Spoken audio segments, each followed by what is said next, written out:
काय भारी रील्स बनवतात हे. काय करतोयस? काय नाही, त्या स्टीव बरोबर आमचा क्लायंट कॉल आहे आज. ओके. Hello Steve. स्टीव आवाज येतोय का स्टीव? स्टीव्या. तुझा हा स्टीव मराठी आहे का जर्मन आहे? नाही, तो आहे जर्मनच आहे, पण आपलं जरा माईक टेस्टिंग. ओके. अच्छा, का आंघोळीचा प्लॅन आहे का ना तुझा? करूया, आठवड्यात आहे प्लॅन माझा. म्हणजे आज पण नाही. आणि जेवण काय बनवू? फ्रायडे तर कर जरा चिकन तंदुरी कर, आज तरी जरा चांगलं काहीतरी. चिकन तंदुरी. हा मग. आणि हाऊ अबाउट त्याच्याबरोबर आपण पिझ्झा आणि बर्गर बनवूया? पिझ्झा भारी ना, कर कर.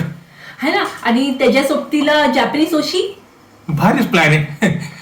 आणि आपण ड्रिंक साठी आपण मॉकटेल्स बनवू. मी मॉकटेल्स. हा, अक्वेरियम. ते वरणाचे पायनॅपल लावतात ते. पिना कोलाडा. फ्रायडे आपला जोरदार आगच लावली आपण. आणि इथं ना संध्याकाळी आपण लाईव्ह कॉन्सर्ट ठेवूया.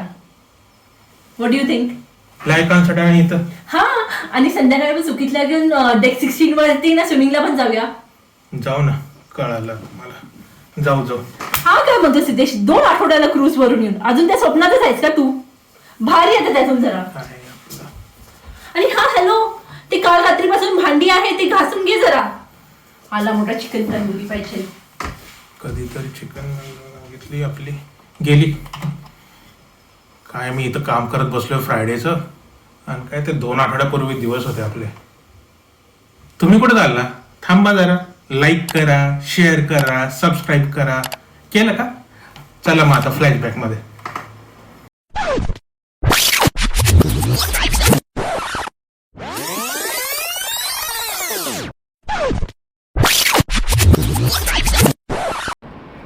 नमस्कार मित्रांनो. तर आज ट्रॅव्हल किडाच्या नवीन एपिसोडमध्ये तुमचं स्वागत आहे. आपण आज नवीन कंट्री फिरायला आलो आहोत. कंट्री नंबर 14 माझ्यासाठी, आणि विद्यासाठी काहीतरी 13 का 12. तर असो.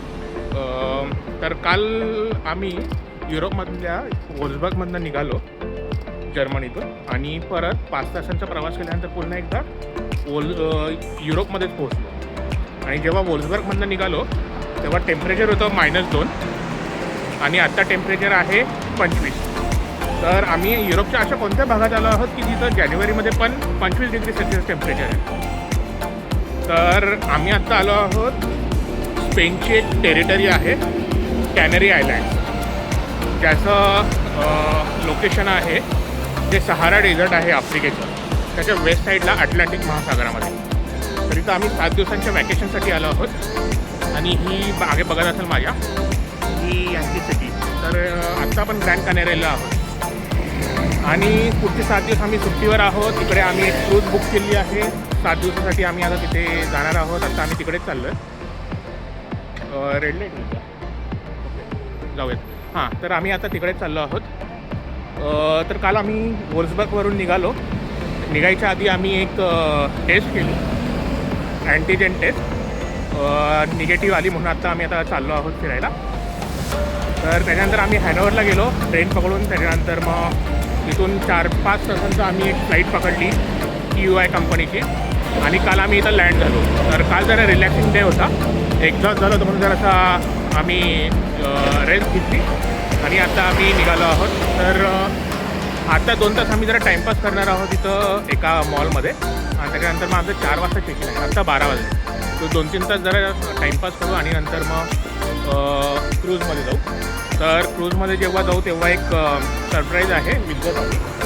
तर आपण बघूयात काय आहे ते, आणि सगळी अपडेट तुम्हाला देतच राहील. तर चला.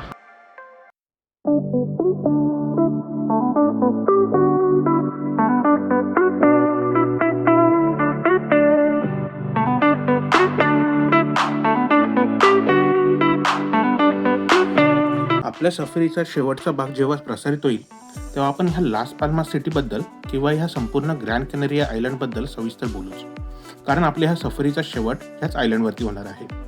आपण इथे ह्या बंदरावर जिथे आपली क्रूज शिप उभी आहे त्या बंदराबद्दल महत्त्वाची माहिती घेऊ. जेव्हा युरोपात 14व्या किंवा 15व्या शतकात वसाहतवादास सुरुवात झाली तेव्हा युरोपाच्या पश्चिमेस सागरी सफरीतून अमेरिकेत शोध लावणारा क्रिस्तोफर कोलंबस असो किंवा आफ्रिकेला वळसा घालून भारताचा सागरी मार्ग शोधणारा वास्को द गामा असो, जवळपास सर्वांचीच जहाजं या लास पाल्मास बंदरावरती पहिला पडाव म्हणून थांबत असत. आपण असं म्हणू शकतो की वसाहतवादास सुरुवात याच बेटांवरून झाली. तर आमच्या मागे जी बघता आहात ती आयडा नोवा, ती आमची नेक्स्ट 7 दिवसांसाठी आमचं घर आहे. शिपची लेन जी आहे ती आहे 337 मीटर आणि हाईट आहे जवळपास 21 फ्लोअर्सचं. आणि आहे 7 दिवस फिरणार त्याच्यामध्ये. सुकीर्त जो आहे तो जरा जास्तच खुश झाला, कारण की त्याला रोज आम्ही दाखवत असतो शिप, हेलिकॉप्टर, एरोप्लेन बुकमध्ये. गेल्या 2 महिन्यापासून घरीच आहे तो. थंडीमुळे आम्हाला काय बाहेर निघता येत नव्हतं. तर आजचा वेदर जरा चांगला आहे, तर मजा आहे आज त्याची.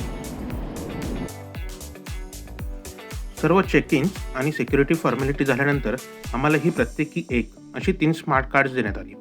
केबिन किंवा रूम ॲक्सेसपासून ते सर्व ड्रिंक्स टूअर पॅकेजसाठी हे कार्ड कामी येत होतं. जवळ पोहोचल्यावर ही शिप एका पूर्ण मोठ्या सोसायटीसारखीच वाटत होती. एका कॅमेऱ्याच्या फ्रेममध्ये ती मावू शकत नव्हती.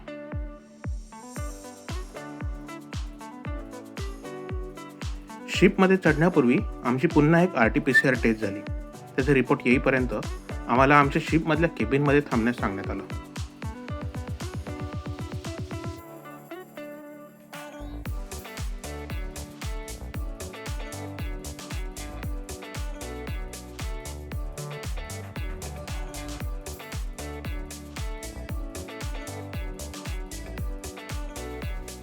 या शिपमध्ये टोटल 21 फ्लोअर्स किंवा 21 डेक्स आहेत. आम्ही शिपच्या ज्या भागातून आत शिरलो तिथून फक्त 17व्या मजल्यापर्यंत जात होतो. बाकी फ्लोअरसाठी एंट्री दुसऱ्या बाजूने आहे. एक गोष्ट इथे ऑब्झर्व करण्यासाठी ही आहे की ह्या शिपमध्ये 13वा डेक नाही आहे. वेस्टर्न कल्चरमध्ये 13 नंबर हा अपशकुन म्हणून मानला जातो.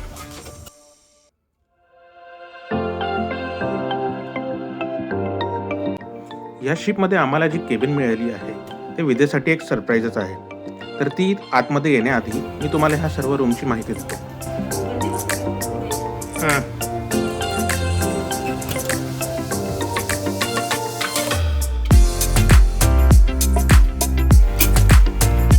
तर ही आहे आपली 9243 नंबरची केबिन आणि ही आहे ज्युनियर स्वीट, जे की आम्हाला नशिबाने मिळाली. नशिबाने म्हणजे आम्ही केबिन बुक केली होती फक्त एक खिडकीवाली, ज्याला फक्त एक डोअर असतं.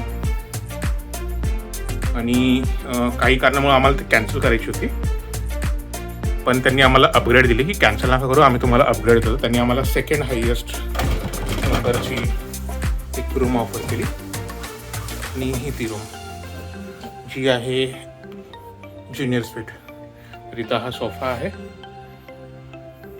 हा बेड आणि मेन खासियत आहे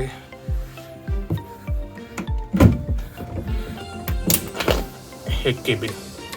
तर एक्स्ट्रा आपल्याला इथे हे मिळतंय, एक केबिन जे की इथे बसायला जागा. इथे हा आहे मिनी बार. इथे पण बहुतेक मिनी बारच आहे. यस, हा पण आहे मिनी बार. ग्लासेस आणि इथे एक बाल्कनी आहे आपल्याला बाहेरचा व्ह्यू घेण्यासाठी.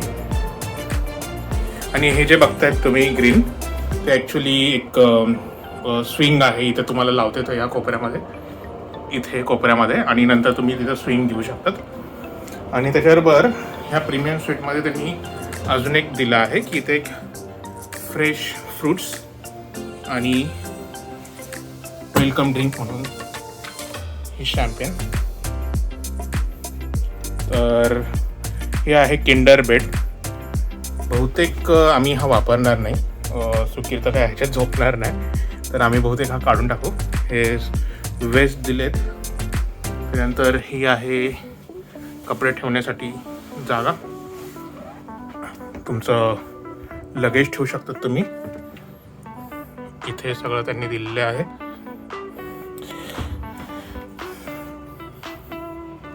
असं. आणि त्याच्यानंतर हे आहे बाथरूम. आरसा. हे आहे बाथरूम, वॉशरूम.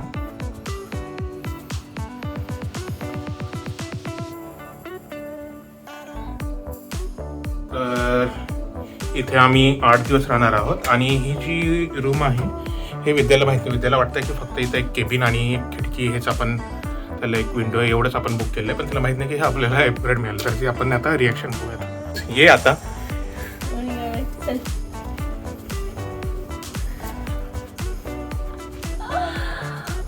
माय गॉड, फुल मालदीव्स हा. फुल ऑन मालदीव वाली फीलिंग येते मला तर. आपल्याला अपग्रेड दिले त्यांनी प्रीमियम स्वीट मध्ये. काय भारी वाटते. हा टीव्ही आहे, इथे भरपूर काही काही आहेत. आणि हे बघितलं का विद्या आपल्यासाठी ओ ए शॅम्पेन. मोएटची शॅम्पेन आहे. किती तुला आहे.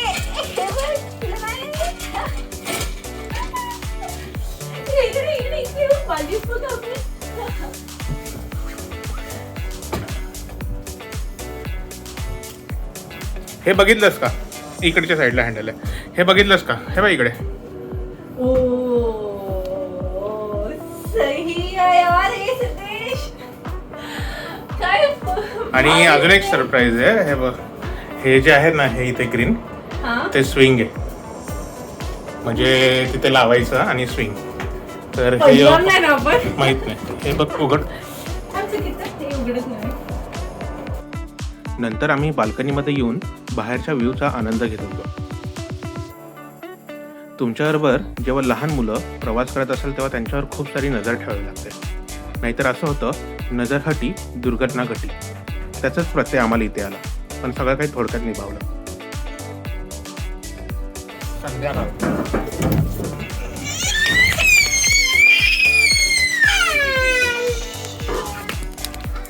काय केलं त्याने, उडी मार. तर आम्हाला आता रूमवर येऊन, केबिनवर येऊन 90 मिनिट झालेत. आम्हाला काही कॉल नाही आला, म्हणजे आमची PCR टेस्ट निगेटिव्ह आली आहे. तर आता आम्हाला जायचं आहे सेफ्टी इन्स्ट्रक्शनसाठी. त्याच्यासाठी आता आम्ही निघतोय. तर बघूयात तिथे काय देत आहेत. आम्ही जेव्हा या सेफ्टी सेशनसाठी पोहोचलो तेव्हा ते संपलेलं होतं आणि पुढच्या सेशनला जाण्यासाठी आम्ही कंटाळा केला.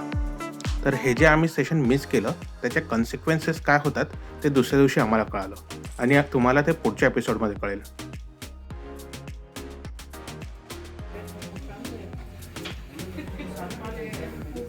ह्या शिपमध्ये जवळपास डझनभर रेस्टॉरंट्स आहेत. काही तुमच्या तिकिटामध्ये समाविष्ट आहेत, तर काहीसाठी तुम्हाला स्वतः पे करावं लागतं. तर आमचं जे ज्युनियर स्वीट आम्हाला मिळालं आहे त्याच्या ऑफरनुसार एका पेड रेस्टॉरंट्समध्ये आम्हाला आज वेलकम डिनर होता. थँक्यू. तर त्यानुसार आम्ही संध्याकाळी रोजिनी नावाच्या एका रेस्टॉरंटमध्ये पोहोचलो. या रेस्टॉरंटमध्ये जेव्हा आम्ही गेलो तेव्हा तिथं आम्हाला एक वेगळाच धक्का मिळाला. थँक्यू.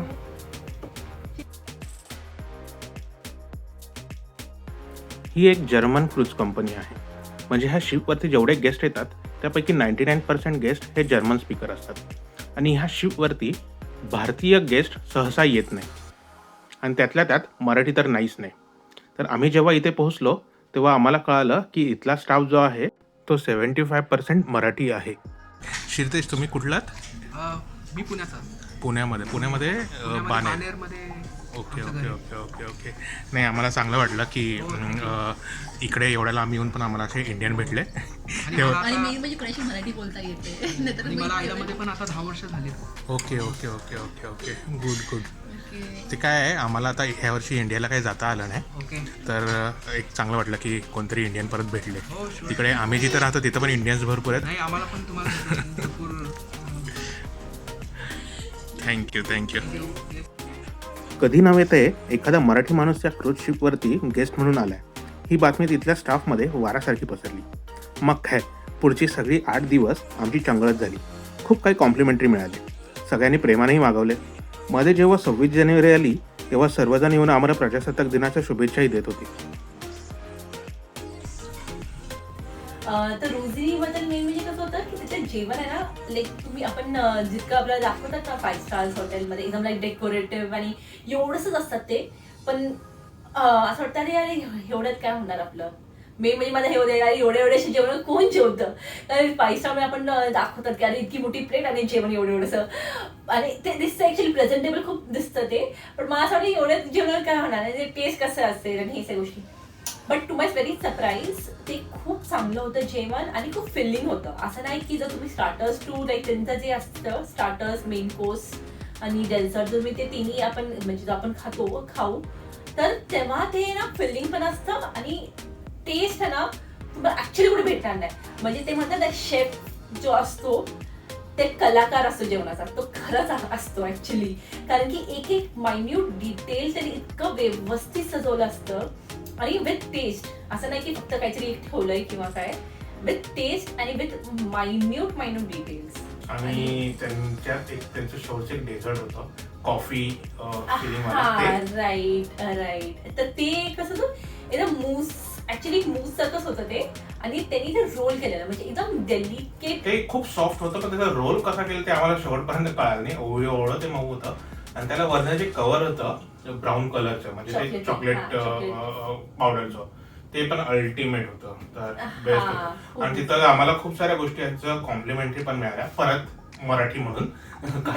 तिथले जे एम्प्लॉई होते ते राईट शेफ कडून तिथले जे एम्प्लॉई होते ते मराठी होते. तर त्यांनी आम्हाला खूप म्हणजे खूप कम्फर्टेबल म्हणजे 5 स्टारमध्ये तुम्हाला खूप भीती वाटते मनातल्या मनात की एथिकेट्स सांभाळायचे कसे वगैरे. पण तिथे त्यांनी मराठी होते एम्प्लॉई त्यांनी आम्हाला खूप कम्फर्टेबल तिथं फील करवलं. त्याच्यामुळे त्यांनी आम्हाला सजेशन्स पण खूप दिले की तुम्ही हे ट्राय करा ते ट्राय करा किंवा ह्याच्यामध्ये ह्या डिशमध्ये काय म्हणजे स्पेशालिटी काय आहे त्याच्यात इन्ग्रेडियंट्स काय आहेत. तर खूप चांगलं आम्हाला वाटलं. राईट. आणि कुठली डिश होते ज्याच्यामध्ये बीफनी बनतं पण त्यांनी आम्हाला चेंज लॅम्ब करून दिलं होतं. राईट.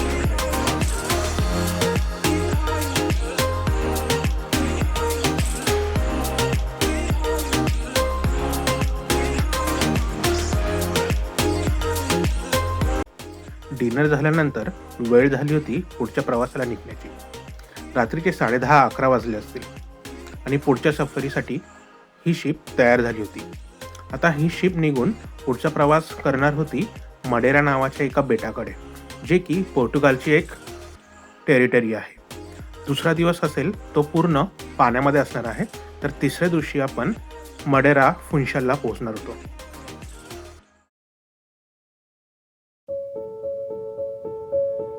जेव्हा आमची शिप लास पाल्मास या बंदरावरून निघाली तिने आपला पुढचा प्रवास उत्तरेकडे सुरू केला आणि आमची ही जी केबिन आहे ती अगदी पूर्व दिशेकडे वळाली. हा पुढचा जो क्षण होता तो आमच्या ह्या पूर्ण प्रवासामधला सगळ्यात अविस्मरणीय क्षण होता. याची आम्ही कल्पनाही केली नव्हती. हे जे क्षण आपण अनुभवतो आहोत याचा आम्हाला जेवढा आनंद होत होता तेवढंच आम्हाला दुःखही होत होतं. ते या गोष्टीचं की हे क्षण टिपण्यासाठी आम्ही काहीच तयारी केली नव्हती आणि आमच्याकडे तसे इक्विपमेंट्सही नव्हते. हे जे चंद्राचे आणि समुद्राचे तुम्ही फोटोज आणि व्हिडिओज पाहत आहात ते खरंच आम्ही अनुभवलेल्या खऱ्या क्षणांना अजिबात न्याय देऊ शकत नाही. दूरवर पसरलेला शांत समुद्र आणि त्यात पसरलेले चंद्राचे प्रतिबिंब ह्याने सर्व आसमंत न्हाऊन निघाला होता आणि त्या चंद्राच्या मंद प्रकाशातच आमचा पुढचा प्रवास सुरू झाला.